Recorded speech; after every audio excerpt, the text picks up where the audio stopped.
All right, ladies and gentlemen, back for another one. It is Tuesday, and you know what that means. Time to change our thoughts and change our life.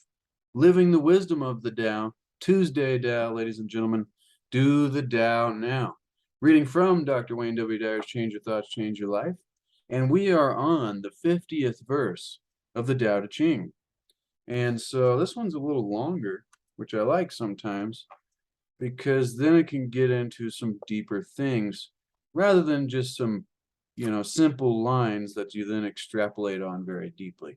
And so Wayne Dyer titles this one today, Living as an Immortal. Isn't that a fascinating one, ladies and gentlemen? Now, before I ramble anymore, let's dive right into the 50th verse of the Tao Te Ching. Between birth and death, 3 in 10 are followers of life.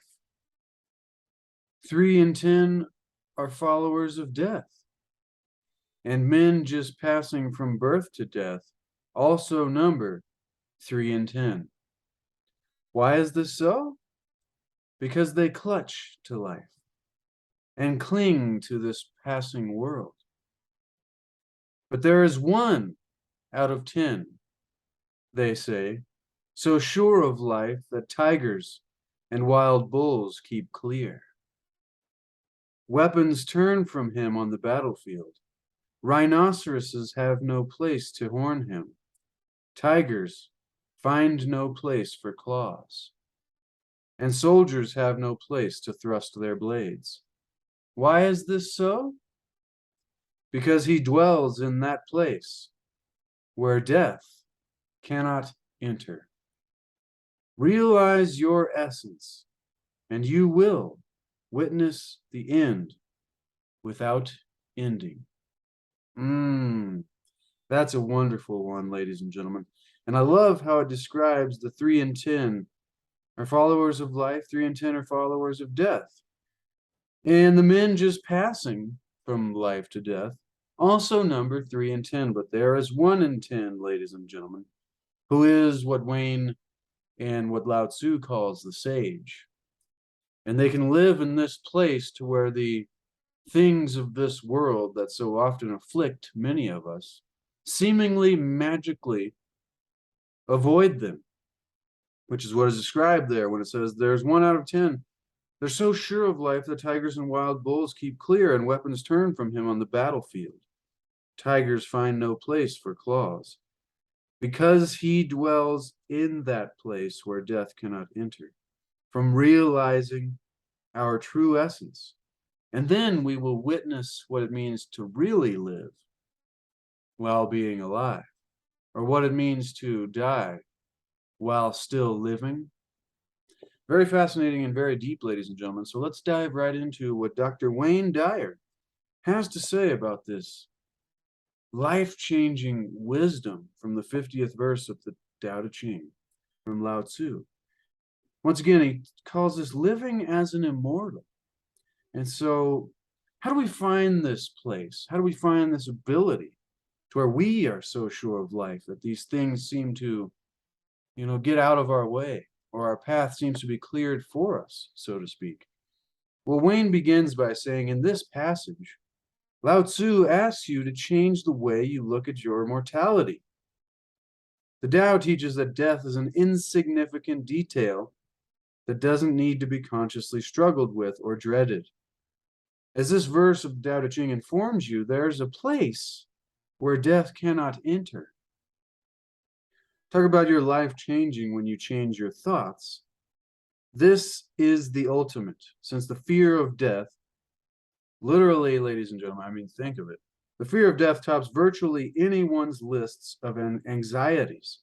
And there's an interesting little thing you can do with yourself, a little exercise or practice or whatever you want to call it, to where you think of the things that you are afraid of or have fear about or, are hesitant about in life or whatever it may be in that area. And if you go backwards through the thought, well, why is it that I don't want to try this or something like that? And you go back, well, maybe this will happen.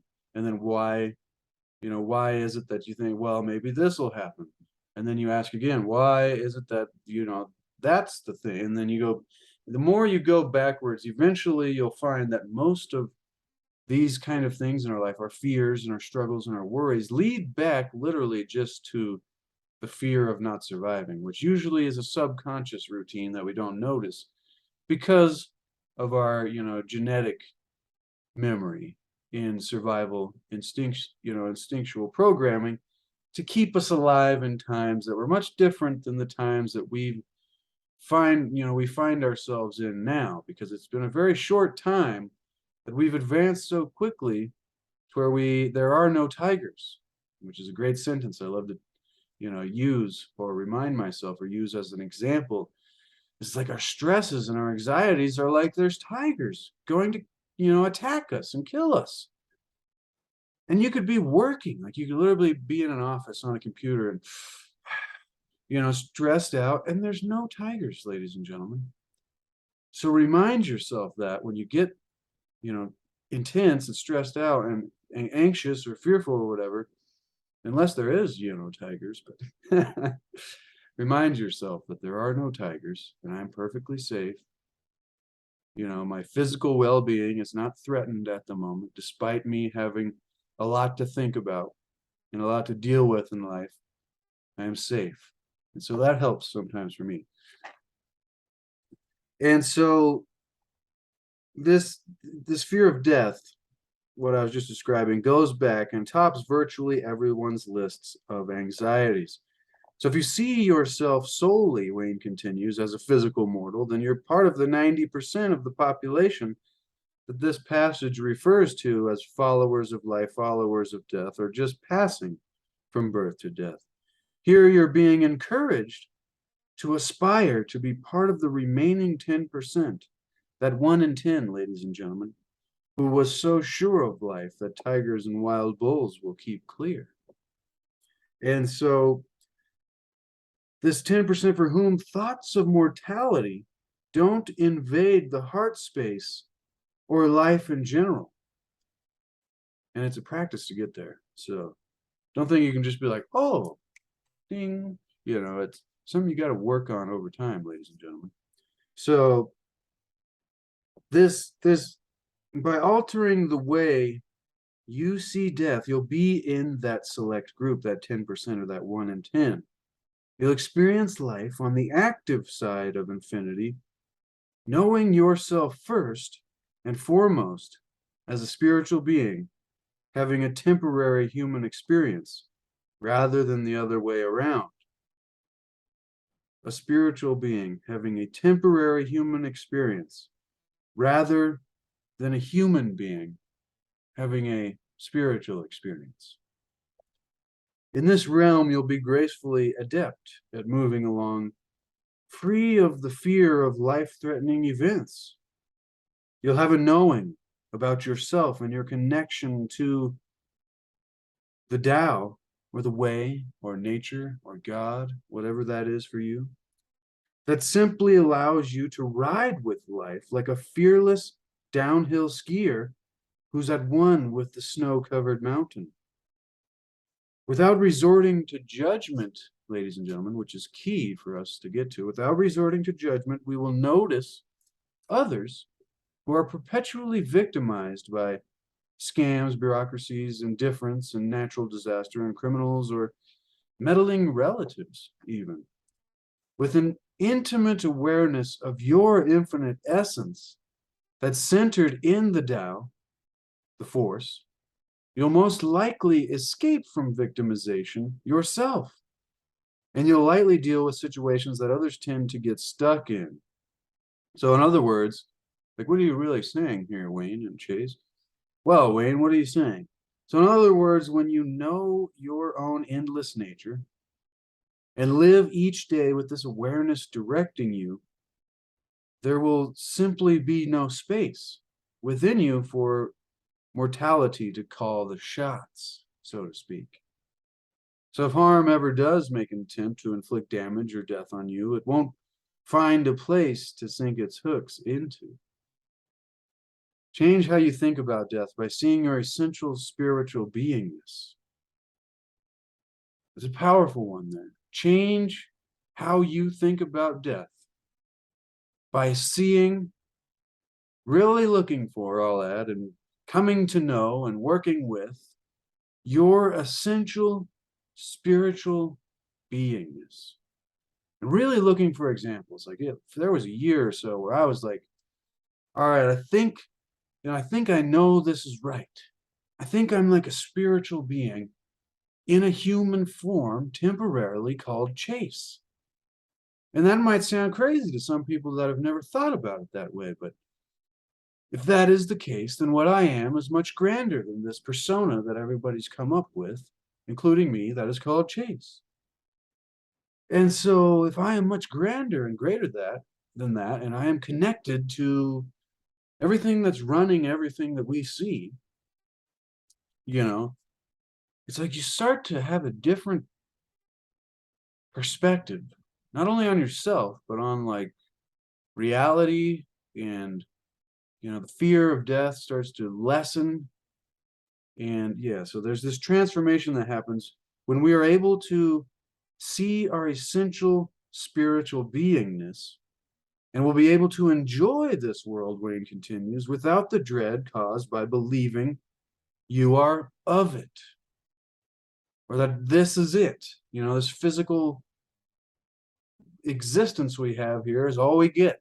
And that's gotta be like who taught us that? It's like, dang it, dude, bad idea. How much struggle that's caused for people in the world, thinking that this is it and there's nothing else, and we're not something much grander than this. It just doesn't make sense to me. But change how you think about this, ladies and gentlemen. When you know your immortality through the flow of the Tao, you won't even need to assign it a worldly concept or a formal religion. And when the time comes for you to remove the worn out coat that we call our body, Lao-tzu says that you will witness the end without ending. Contemplate the teachings of the Tao Te Ching, Wayne says, and realize that you can never really be killed or even harmed, which might sound,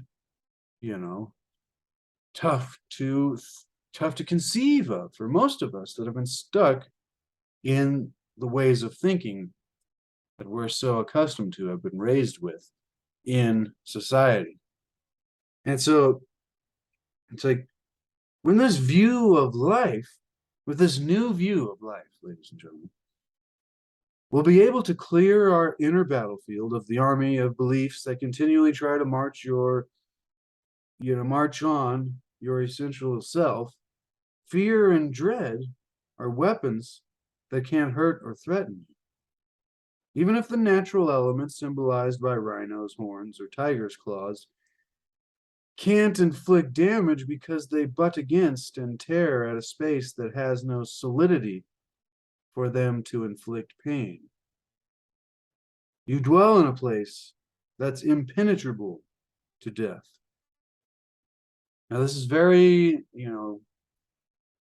philosophical and metaphorical and spiritual. So don't go out there and challenge the tigers because you think you're one with the Tao, ladies and gentlemen. That's not the purpose of this. The purpose is to get to a place in here where we are renewed and we have come to know our true essential self. It makes me think of what are those snakes? Dang it, I can't remember the name of it. The Cobra test, ladies and gentlemen. I think I've mentioned this before. There is actually a test because cobras, they have this unique ability to sense, like pheromones and things. They can sense your fear from the bioactivity of your body when you're in different mental states. And so if you are in fear, usually the cobra will sense that through your pheromones and things, and a whole bunch of different processes. It's amazing how they do this. And if you want to learn more about that, just look it up for yourself. But there is actually the possibility, ladies and gentlemen, that you can be in a state of comfort and peace and connectedness, like one with the cobra, so to speak, or one with nature, or whatever you want to call that, just a very peaceful, loving, harmonious state. And the cobras can sense that. And that's how these people, they seem like they're crazy people really risking it. But they've come to be so comfortable with these cobras that the cobras sense it and they have no reason to attack these very interesting and unique individuals who are able to get themselves in these states and then handle the cobras. And so that's just, it's a fascinating example of kind of what we're talking about here.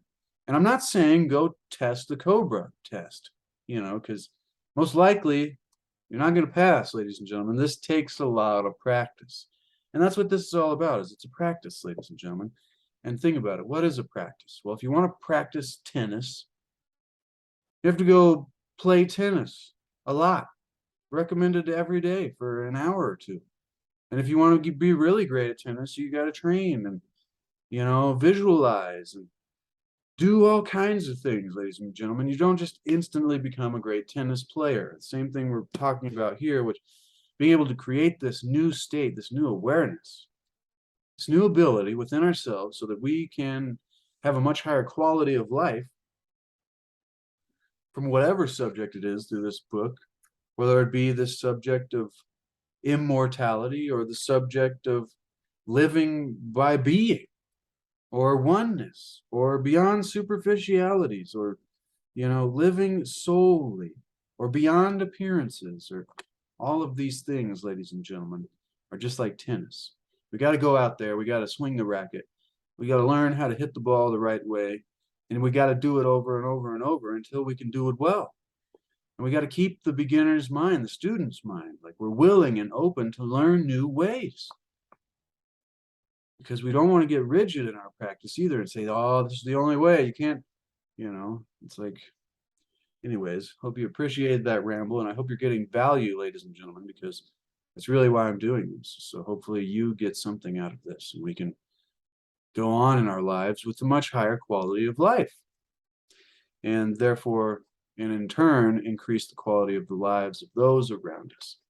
Now, it's like, so change how you think about this idea of death and us and our own essential spiritual nature, our spiritual beingness. And so contemplate the teachings of the Tao Te Ching and realize that we can never really be removed from this connectedness, this oneness that we have, our spiritual nature. It's just our ability to notice and, accept it. Because remember, the 2/3 of us that are going throughout life, it's like from the 90% of the population that this passage, this 50th verse of the Tao Te Ching refers to as the followers of life, the followers of death, or those just passing from birth to death. So it's a lot of clinging or, just idly like floating, like, meh. And so with this view of life, this new view, we'll be able to clear our inner battlefield. And then fear and dread will be weapons that can no longer come against us or threaten us because we've practiced and created an ability. Now, we'll dwell in a place that we are no longer clutching at what we have described before and what Lao-tzu described, ladies and gentlemen, as the 10,000 things. We're no longer clutching and striving to hold on to the physical material world, despite having things that we enjoy. I enjoy my books and whatever, but it's not the most important thing there is, because there is a spiritual nature, ladies and gentlemen. So back to what Wayne is saying here. No longer are we clutching at the 10,000 things and treating our short journey from cradle to grave as your one and only ultimate life experience. And I'm telling you, this gets real weird, ladies and gentlemen, when you're having dreams where you're conversating with other individuals about multiple lifetimes. And then you wake up in the morning and you're like, that's weird. Like it wasn't, I didn't learn any information about other lifetimes, but I remember dreaming last night. I was having a conversation with a few others. And it's even more interesting when you think in your dream, when you're having a conversation with others, you're actually just talking to yourself. Maybe. See, that's open for debate as well, but it's kind of funny. But, and I remember saying something about, well, what about, 5 or 10 more lifetimes? Or the last few, like when you find yourself saying these things to yourself in dreams, you're on the path to making progress on this journey, ladies and gentlemen. You're not so scared about death. You're like, well, I got lots of journeys coming up, and don't worry about that because I've already been through a few journeys as well. We're going to make this the best we can make it while we're here. So, ladies and gentlemen, I mean, that all goes back to the main purpose of what I'm doing here is trying to increase the quality of life. And, if that can be done in a million different ways, then I'm interested in finding all those ways and sharing them with people. Because it's so weird that I've said it too many times, but let us continue, ladies and gentlemen. So no longer are we clutching at these things and treating our short journey from cradle to grave as our one and only ultimate life experience. Now you are the infinite Tao, living your real essence. Although Lao-tzu lived 25 centuries ago, 2,500 years ago, ladies and gentlemen, before the birth of Christ, he is still very much alive, Wayne says. I feel him urging you to heed the following bits of wisdom. Number 1, and you can write these down for yourself if you'd like. Create affirmations. And so Wayne says, remind yourself that no one dies, including myself. Affirm that you can never be harmed or destroyed, for you are not only your body. If you stay connected to this reality, you'll automatically deflect dangers that may have previously been able to invade your physical space. For example, as the Indian saint Muktananda, Muktananda, ladies and gentlemen, it's another great one. We love Hafiz and all these great, wonderful, but anyways, as the great Indian saint Muktananda lay dying, his devotees, he had a bunch of followers. He was like a great guru and teacher and stuff. And so he taught all these, followers of his, all these wonderful things about the kind of stuff that we're learning here, ladies and gentlemen, on this channel. And so Muktananda was laying there dying, and his devotees are said to have surrounded him, pleading to him, please, Muktananda, please, Master, do not leave. Do not leave us. Like, we cannot be here without you. And I'm elaborating. Heard this story a few times. I love it. And so they're pleading with him, please do not leave. And Muktananda smiles and replies, don't be silly. Where could I go? The great Swami realized his true essence, Wayne says, and knew that he was at end without ending. So, I mean, just think of that. He said to them, do not be silly. Where can I go? Where could I go? I am already here. It's a powerful one to try to get to, ladies and gentlemen. And it's worth contemplating and meditating on. And number 2, die while you're alive. And you might be like, what? Careful now. Like, don't take these things too literally. You really got to think about it. Once again, ladies and gentlemen, philosophy. Philosophy. Die while you're alive. What do we mean by that? Well, Wayne, tell us what we mean.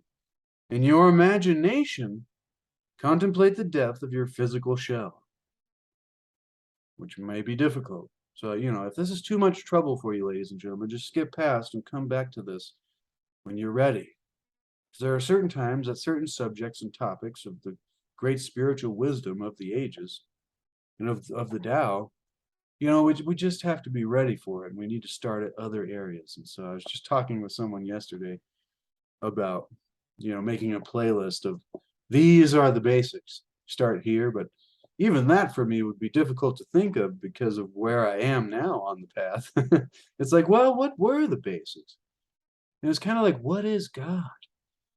And, are we spiritual beings? And all of these really simple questions. But so, in your imagination, if you're ready for this, contemplate the death of your physical shell and visualize it laying there, lifeless, and observe how you, the witness, the spiritual being, aren't identified with this corpse. It's very weird.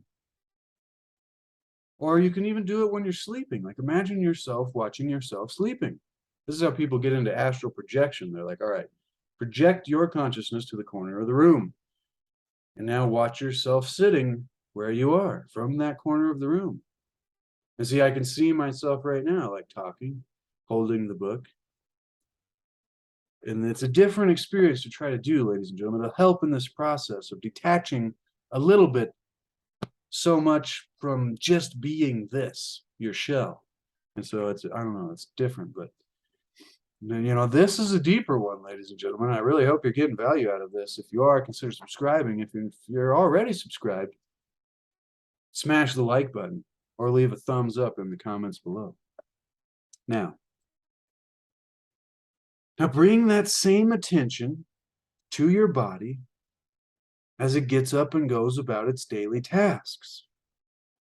Nothing could harm your human form when it was dead, and nothing could harm you now because you are not that body. You're the invisible witnessing essence. Remain in this realization, knowing that you've experienced the death of your earthly container as your primary source of identification, like our persona, who we are, which is not really who we are. And in this new awareness, you're impenetrable and free, ladies and gentlemen. And so here's how Leonardo da Vinci expressed the message of this verse of the Tao Te Ching. While I thought that I was learning how to live, Leonardo said, I've been learning how to die. And so Wayne says, do this now while you are still alive. And so there's a great story I'll tell right here before we do the Tao now, which is at the end of each of these chapters, and which is why you should get this book for yourself, to put it on your bookshelf. It's because there's a simple way that we can practically put this into action in our lives today, ladies and gentlemen. But before we do the Tao now, there's a little story about a hunter, and it's, kind of a fantasy story because I don't know if birds can really talk that well.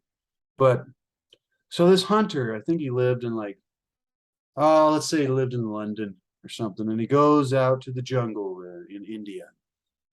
And he finds this, he's going through the jungle and he finds this canopy. It's like a really open, kind of like a dome of trees. And there's all these beautiful parrots. And they're all talking parrots. And so, one just flops down out of the tree and he captures this parrot. And he takes it back. He takes it back to his home in London. And, the parrot is fine. And he asks the parrot, he says, how are you doing? Do you like your new home here now? And the parrot says, yeah, I'm doing fine and everything is all right. And I enjoy my new home here. It's a very articulate parrot. And so he says, well, I'm going back to your home. The hunter says this to the parrot. He says, is there any kind of message that you'd like me to take to your friends and family there in that grove in the jungle? And the parrot thinks for a moment. And then he plops dead. He just plops over dead in the cage. And the hunter's like, what? What has happened? I cannot believe this. And so, he goes on the trip, after I may be getting this out of order, but we'll get the message anyways. He goes back to the trip and he tells the other, okay, let me fix this, ladies and gentlemen. In this Tao exercise is an inner vision quest in which we picture ourselves as immune to harm. So remember, that's what we're getting at. So this hunter, he asked, remember, we'll go backwards. He asked the parrot, how are you doing? Is there anything, a message you'd like to send to your family? The parrot says, no, I'm doing well. Tell them that. So he goes back and he tells, in the jungle, then in this canopy, he tells all these talking parrots that, hey, it's me again. And they're like, oh, yeah, we recognize you. How's, our friend doing? And how's our brother doing? And our son? And he says, well, he said he's doing fine, doing well. And then one of the parrots in the trees plops over dead, falls off the tree and falls right on the ground. And the guy is just, flabbergasted. He's stunned. And so he goes back home eventually after his trip and everything goes well. And he, sees the parrot again and he goes, so it's very interesting. I told them that you were doing well, and one of your, friends or family members plopped over dead. And so at the very same time, his parrot in the cage does the same exact thing. And now he's really stunned. The hunter's just like, what? I don't understand this. I thought you were doing well. I went and told your family and friends that you were doing well, and this is the message that you wanted to give them. And now I've killed two parrots by, them doing well, or this confusion. And so then he takes the parrot, unfortunately out of the cage and puts him on a little pyre, that he's going to do a funeral ritual for, and sets him there. And the moment he sets the parrot down on this funeral pyre, he flies up into a tree. And the hunter goes, what is this? You've tricked me. Like, well, what is going on here? And the parrot smiles and looks back down at the hunter. And says, the message that my friend sent me was that in order to escape my cage, I must first die while I am still alive.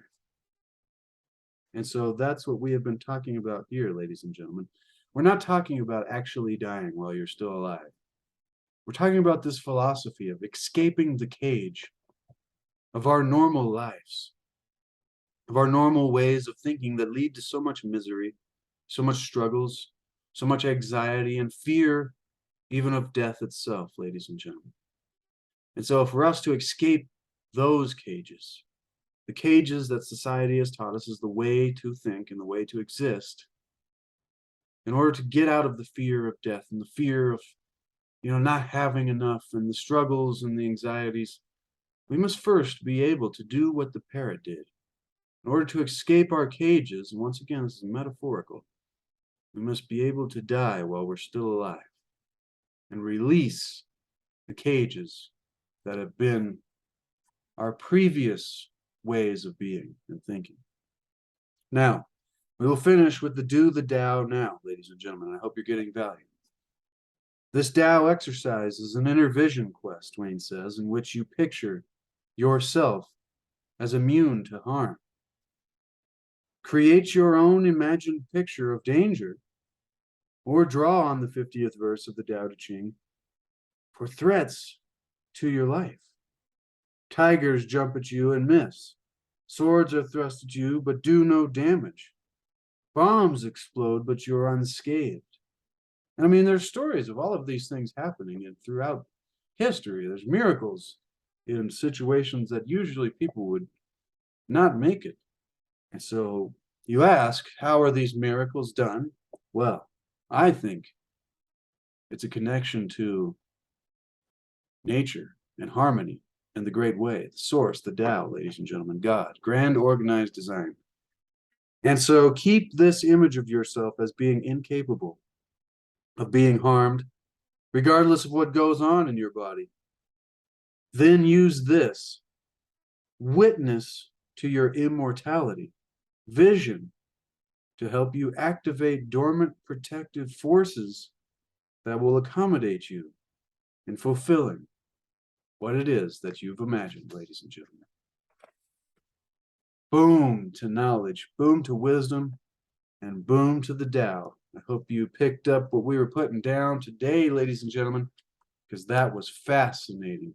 and fantastic about how we can remove the fear of death and become immortal. Wouldn't that be a powerful title? We might do it. Now, next week, next Tuesday, we'll be looking at living by hidden virtue. And what do you think that means, ladies and gentlemen? That's an interesting one to ponder on there. But continue, ladies and gentlemen, to seek, to achieve, and maintain happiness through enlightenment, through a greater awareness and greater understanding of not only ourselves and our own spiritual nature, but the nature of the reality that we find ourselves in.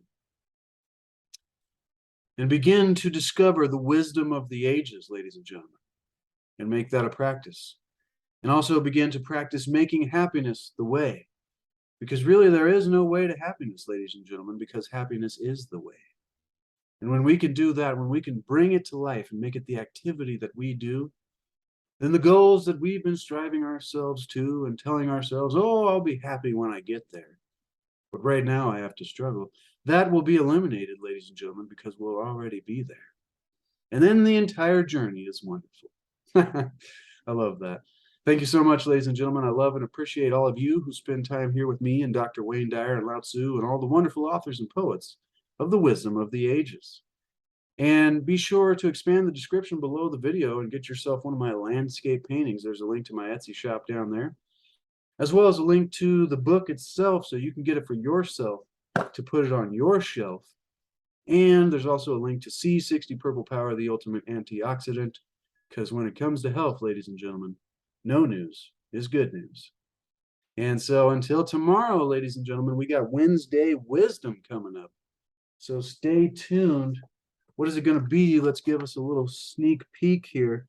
It's coming to us from Ogden Nash, and we're going to be learning about the topic of comparison and the philosophies around the ideas of comparing ourselves to others. And that's another one that can really help us feel a lot happier in life, ladies and gentlemen. So let's keep it up. I love you, and I appreciate all that you do to spend time here to hopefully change your life a little bit. And all right, ladies and gentlemen, until next time, be the change that you want to see in the world, because we have to be the example. When we're trying to, do this stuff, it's up to us to show other people that when we practice, it is possible to change the quality of our life. All right. Love you, ladies and gentlemen.